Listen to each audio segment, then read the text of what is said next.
शास्त्रीय संगीत में वो तासीर है जो हर दुख दर्द को दूर कर देती है।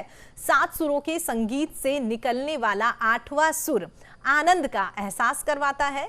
संगीताचार्य पंडित हनुमान सहाय का ये मानना है कि कोरोना महामारी के बीच में तनाव भरे माहौल में शास्त्रीय संगीत गाने बजाने से ही नहीं, सुनने से भी काफी हद तक सुकून मिलता है। 7 सुरों का बहता दरिया जब 8वां सुर लेने लगता है तो दिल में, मन में एक इस तरह की तरंगे उभर करके सामने आती है जो उस शून्य अवस्था में ले जाती है जहां पर कि व्यक्ति तनाव रहित हो जाता है। आज कोरोना के इस दौर में ये ज़रूरत इस बात की आन पड़ी है कि हर व्यक्ति किसी न किसी परेशानी से, चाहे वह आर्थिक हो, सामाजिक हो, पारिवारिक हो, कहीं न कहीं वो उस बंधन में जकड़ा हुआ महसूस कर रहा है अपने आप को। ऐसी विपरीत परिस्थितियों में संगीत के माध्यम से हम उस तनाव रहित वातावरण को भी अपने अनुकूल कर सकते हैं। अभिभूत इसलिए हूँ कि आपने बड़ी अच्छी बात की कि संगीत जो है 8वां स्वर, वैसे हमारे 7 स्वर होते हैं लेकिन आपने 8वां जो कहा वो आनंद, परमानंद की तरफ ले जाता है, इसलिए वो 8वां स्वर हो जाता है। क्योंकि संगीत नाद ब्रह्म के साथ साथ शब्द ब्रह्म का भी एक जोड़ा है। क्योंकि ये कोरोना क्या है, शब्द ही तो है। जैसे शब्द की वजह से कई लोग बीमार नहीं है पर हो रहे हैं, ये शब्द का प्रभाव है। ऐसे ही संगीत में स्वर के साथ शब्द का प्रभाव होता है।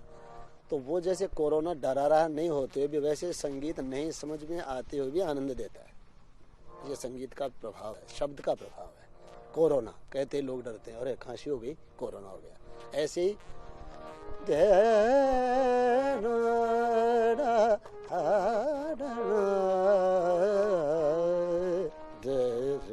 ये सुनते ही कोई कोरोना का वाकई में बीमार भी और संगीत से प्यार करता है तो उसी वक्त स्वर को सुन के ठीक हो जाएगा।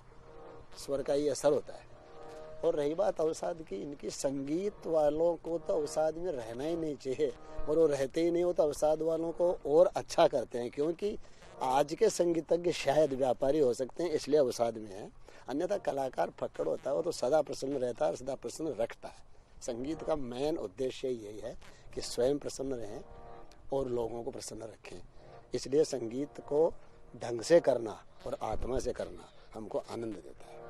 आत्मा की अनुभूति का विषय है संगीत। इसमें 7 सुरों से 8वें सुर की तरफ जाने का एक रास्ता वो परम पिता परमेश्वर के आनंद की प्राप्ति का एक साधन बन जाता है। इसीलिए कहा जाता है कि संगीत, चाहे वो शास्त्रीय हो, लोक संगीत हो या वेस्टर्न संगीत हो, संगीत एक ही होता है लेकिन उसकी अलग अलग जो विधाएं हमारे सामने आती है उसमें जो वेरिएशंस आते हैं, जो एक अलग प्रभाव पड़ता है, उसका ज़रूर असर दिखाई देता है। चाहे विपरीत कैसी भी परिस्थितियाँ हो, शास्त्रीय संगीत में वह ताकत है। और जब आप राग और रागनियों के साथ में उसकी जो प्रस्तुतिकरण करते हैं तब एक अलग सा जो एक माहौल क्रिएट होता है, और वो जो माहौल क्रिएट होता है वो आपको सुकून देता है।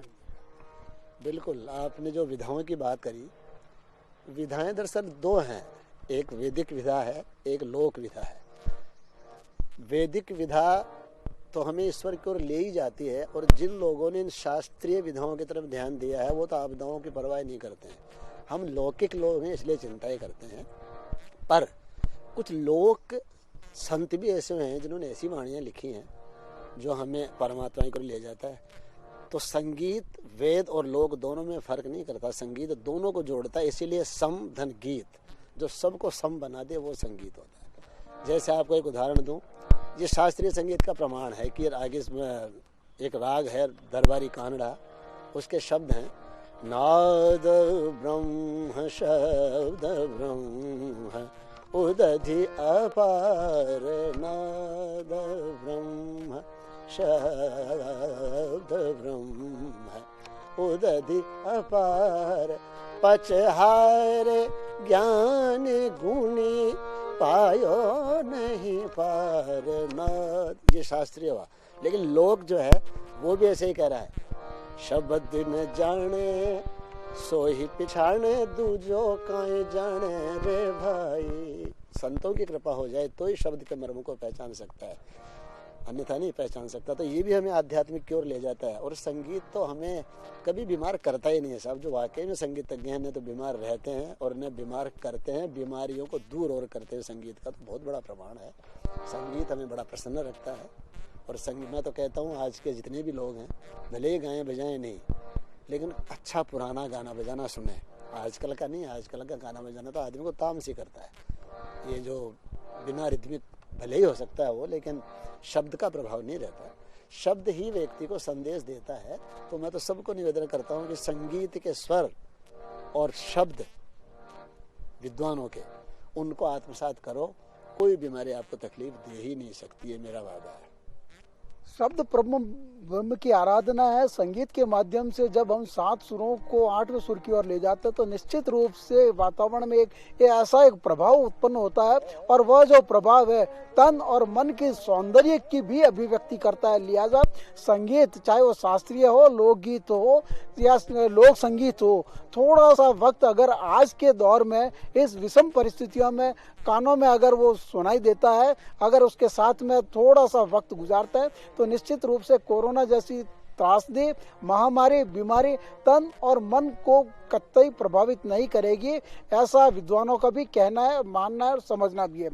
कैमरा पर्सन नरेश पारिक के साथ रमेश पुरोहित, न्यूज़ इंडिया, जयपुर।